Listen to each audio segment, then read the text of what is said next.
Class, welcome back. Last class we looked on chapter 9 and 10 and we looked on the setting. Now let's take a little look at the characters that have been developing throughout this novel and kind of see where they are now.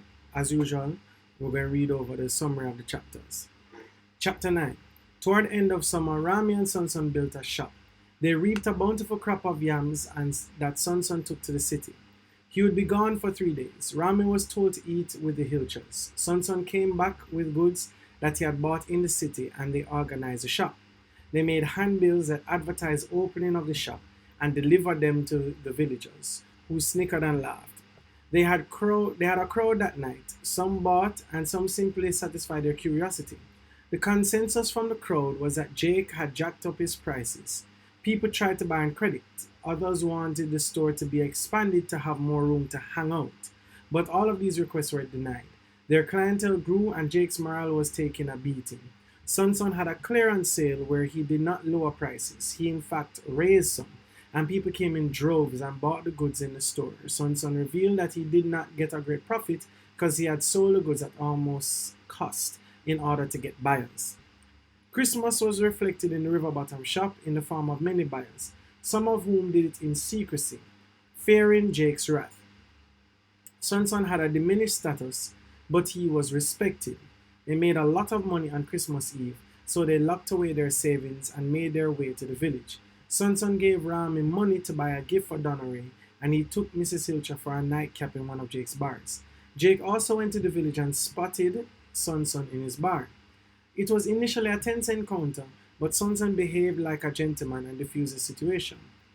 Earlier, Rami rode marble to his mother's house early Christmas morning in order to deliver his siblings and mother's gifts. He received a welcoming reception and was asked to have Christmas breakfast, but he rejected the offer.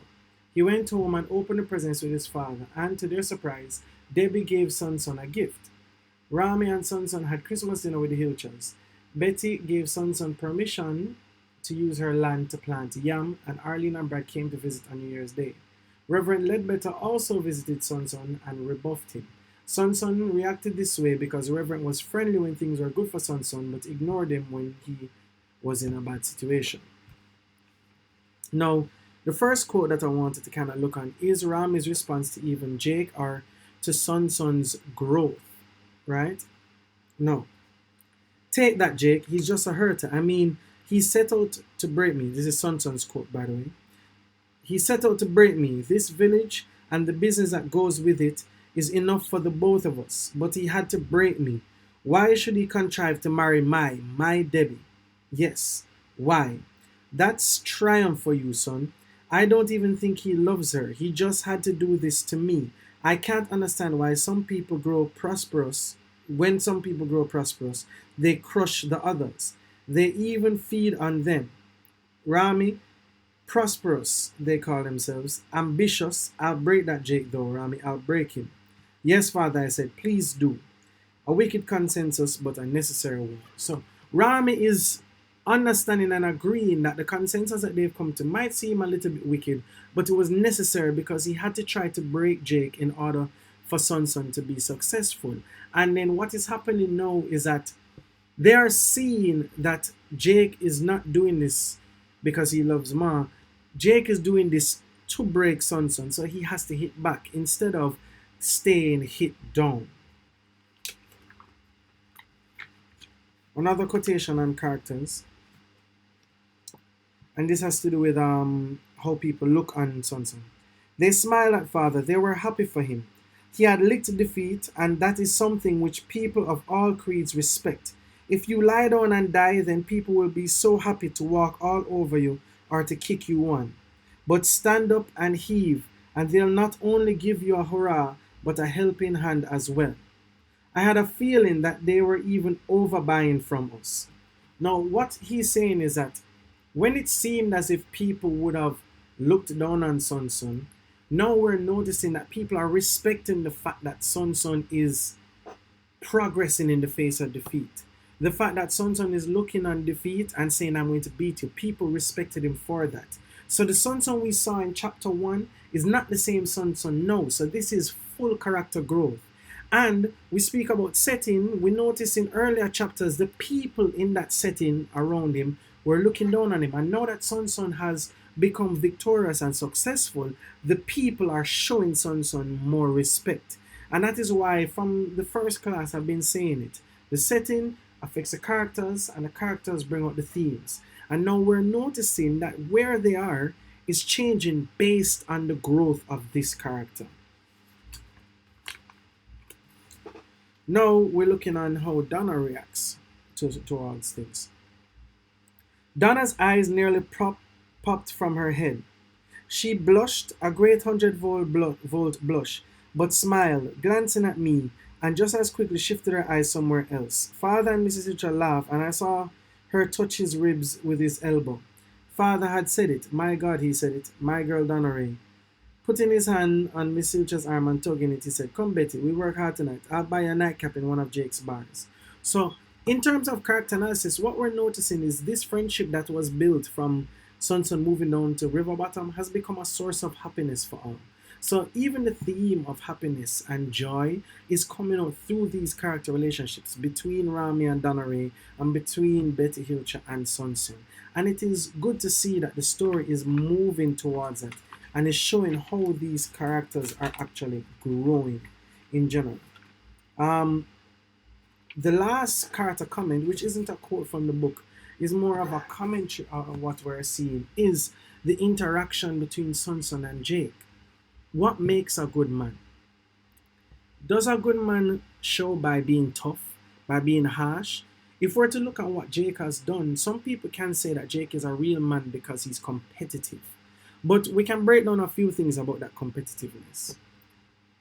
Is Jake being competitive because he wants to win, or is he being spiteful? The next thing we have to look on is, with regards to the competition, what is necessary about it? Let's say we're playing a sport game, a football match or a basketball game, right? And you're using your talent and your hard work and your strength to score goals or to score baskets. That would be competitiveness. You're playing tough, you're playing hard. If you're going to cheat now and see that someone has fallen and step on them, or if you know that someone has an injury and you hit them in the injured foot, that is becoming spiteful. It isn't necessary for you to be that spiteful, and that won't be seen as toughness. Now, with regards to Sun Sun now, so when we're looking at the character of Jake, we're seeing that his character is definitely an antagonist, to the point where he's antagonizing Sun Sun to a level where he doesn't need to. He doesn't need to marry Ma in order for his store to be successful. He doesn't need to attack Sun Sun's character in order to get the money he's owed from Sun Sun. He's already won. But no, because after this victory, he has done things that are spiteful, that are evil, that are mean. Jake has become somewhat of a character that we look down on because of how spiteful he has become. That now has influenced us to respect Jake even more. Because, not Jake, to respect Sun Sun even more. Because of how evil Jake has become, Sun Sun looks stronger. Because he was losing, Jake has stepped on him, Jake has attacked his character, and he's still victorious. He's building his shop, he's meeting new friends, he's accepting the marriage situation of his ex-wife, and he's rebuilding his family. So what we find that is happening from Sun Sun is that as a character, by the time we reach chapter 10, his respect is grown. Arlene and Brad has now accepted him and is now talking to him. Gifts are coming from to Sun Sun. We are seeing that even Jake looks a little bit down because of how victorious Sun Sun is. And Sun Sun even said it himself. We're seeing that growth in character where Sun Sun said, I'm going to hurt him, I'm going to beat him, I'm going to win. But Sun Sun isn't being spiteful. How is Sun Sun winning? He's winning with his business. He's winning with how he's thriving. He's winning with his friendship. He's winning with this relationship that's growing with the Hilchers. He's winning at life, while Jake is losing at the game. And that is where Sun Sun has grown as a character. All right.